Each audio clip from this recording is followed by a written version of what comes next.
Carta del apóstol San Pablo a los Romanos, capítulo 13, versículo 7. Dice así, palabra de Dios: pagad a todos lo que debéis, al que tributo, tributo, al que impuesto, impuesto, al que respeto, respeto, al que honra, honra. Creo que el mensaje de la palabra de Dios para nosotros es grandioso. Pagad a todos lo que debéis. ¿Alguien ha experimentado una vida sin deudas? Que no le debe a nadie nada. ¿Se imagina usted qué felicidad? Y el apóstol Pablo dice a la iglesia que vivamos sin deudas. Nos parecerá absurdo, pero es palabra de Dios. Y el contexto aquí nos habla de deberes cristianos, porque la vida cristiana no se desarrolla en el vacío. Siempre estamos rodeados de personas a quienes les debemos algo. Quizá no le debemos dinero a nadie, pero siempre debemos algo.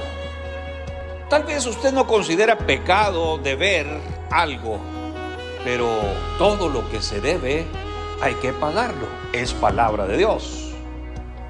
Y muy especialmente el pueblo de Dios debemos vivir sin deudas. Según el apóstol Pablo, todos debemos pagar.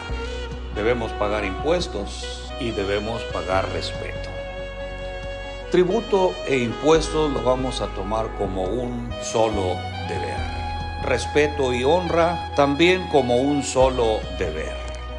Pero nos preguntamos, ¿por qué tenemos que pagar impuestos? Debemos de tomar en cuenta que vivimos en un espacio de tierra gobernada por autoridades terrenales. Y Dios así lo permitió. Ahora nosotros solo debemos aceptar lo que Dios ha permitido y pagar lo que debemos. En una ocasión Jesús iba entrando a Capernaum y los oficiales de la ciudad van con Pedro, uno de los discípulos de Jesús, y le dicen: Pedro, no han pagado los impuestos. Dijo Jesús: ¿para qué ofenderlos? Si tenemos la solución para todo. Mire, qué interesante cuando uno tiene al Señor con él. Cuando Jesús está al lado de su pueblo. Si acaso no podemos pagar las deudas económicas, será porque no andamos con Jesús. Pero Dios tiene diferentes formas para solucionarnos los problemas que son de tipo económico. ¿Se acuerda usted de aquella viuda en los tiempos del profeta Eliseo? Que se acerca al profeta y dice: mi marido murió y me dejó puras deudas. Y ahora los acreedores han venido y se han llevado a 2 de mis hijos como siervos para pagar la deuda. El Señor presentó un caso en una parábola de un rey que quiso hacer cuentas con sus siervos. Dice el Señor que llamó a sus siervos y le presentaron a uno que debía 10,000 talentos, bastante dinero, pues un talento era el equivalente a 34 kilogramos de plata. Y como no tenía para pagar tal cantidad, el rey ordenó que se vendiera todo lo que este deudor tenía, incluyendo a su mujer y a sus hijos, para que pagara la deuda. Pero el siervo aquel, postrado, le suplica y le dice: ten paciencia y yo te voy a pagar todo. El rey entonces, movido a misericordia, le soltó y le perdonó toda la deuda, bastante dinero. Pero cuando éste salió de la presencia del rey, se encontró con un compañero de él que le debía 100 denarios, poquito dinero. Y tomándolo del cuello, le exigía que le pagara Y aunque éste le rogaba y le decía: ten paciencia conmigo, yo te voy a pagar todo, aquel hombre se enojó tanto porque no le pagaba, que lo llevó a la cárcel. Pero luego el rey se enteró de que aquel que se le había perdonado mucho no había podido perdonarle poco a uno de sus compañeros, y mandó traerle y lo obligó a pagar todos los 10,000 denarios que debía. Pero dejemos las deudas económicas para pasar a otras deudas más graves y que también se deben pagar. Dice el texto: pagad a todo lo que debéis. Al que respeto, respeto. Y al que honra, honra. ¿A quién se le debe respeto y honra? Al que es digno, a Dios, y luego al prójimo. ¿Y cuántos creyentes en el mundo toman en cuenta esto? Tal parece que es la deuda más descuidada por la humanidad. Toda deuda económica se puede negociar, pero las deudas de respeto a Dios no son negociables. Pagad a todo lo que debéis. Al que respeto, respeto. Desde el principio, Dios estableció leyes para respetar y le da a su pueblo los 10 mandamientos. ¿Se acuerda usted de esto? Y lo primero es: no tendrás dioses ajenos delante de mí.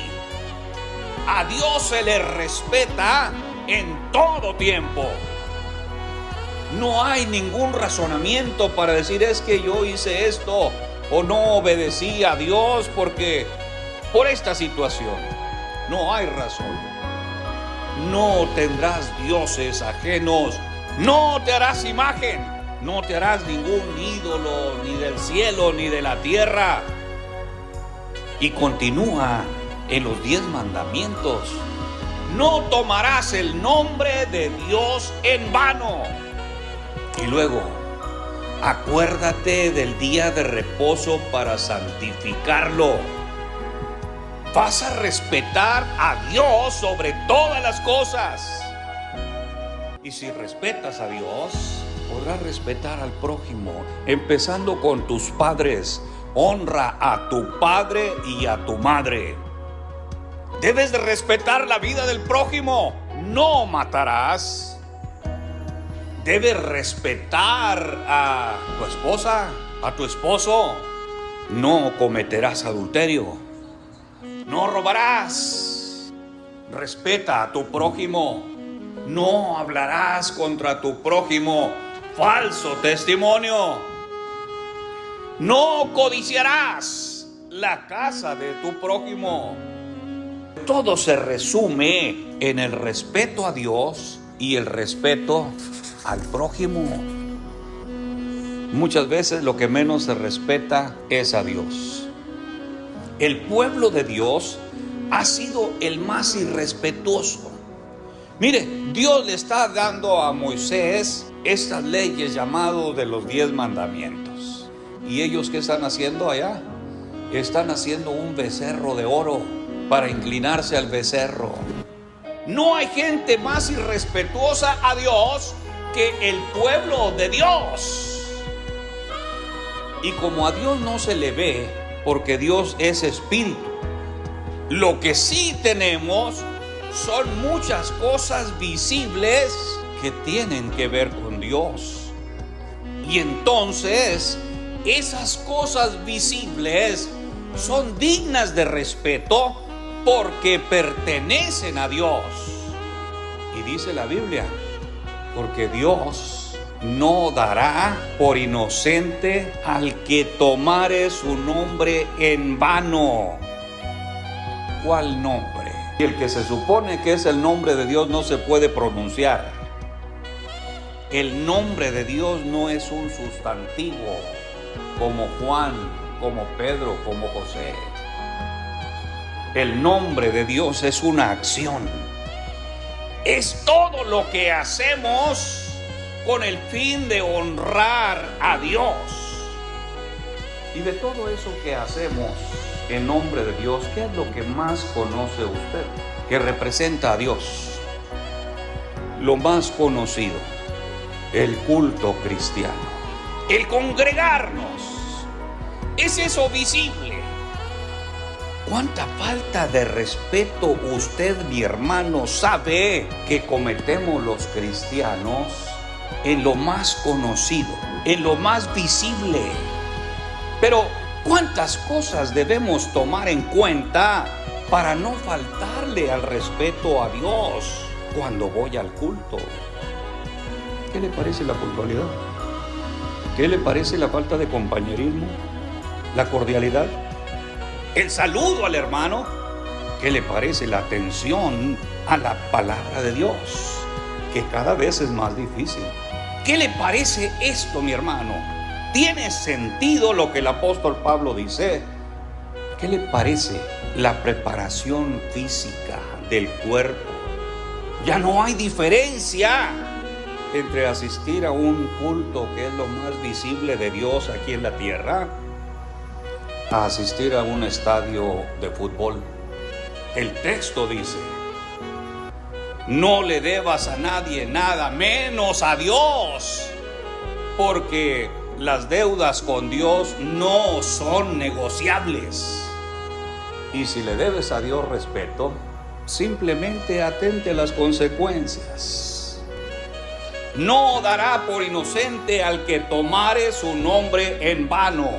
Es palabra de Dios. Y luego nos preguntamos, ¿por qué hay tanta tragedia en el mundo? ¿Por qué tantos problemas? ¿Por qué tantas enfermedades? ¿Por qué pandemias? ¿Por qué tantas muertes consideradas injustificadas?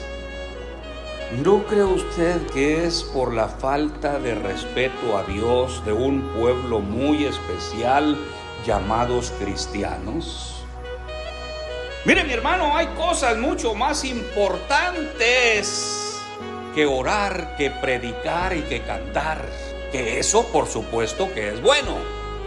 Pero muchas veces le puede resultar a alguien como un maquillaje en un cuerpo canceroso. Dijo Jesús, esto era necesario hacer sin dejar lo otro, porque dejaban lo más importante, que es la justicia, la misericordia y la fe. Pero todavía se puede empezar a respetar a Dios. Hoy se puede empezar a respetar al prójimo, porque no es justo que yo no respete a su creación. Respeto a Dios y respeto al prójimo. Y no tomaré el nombre de Dios en vano. Y si esto es palabra de Dios, mi hermano, denle un aplauso al Dios de la palabra.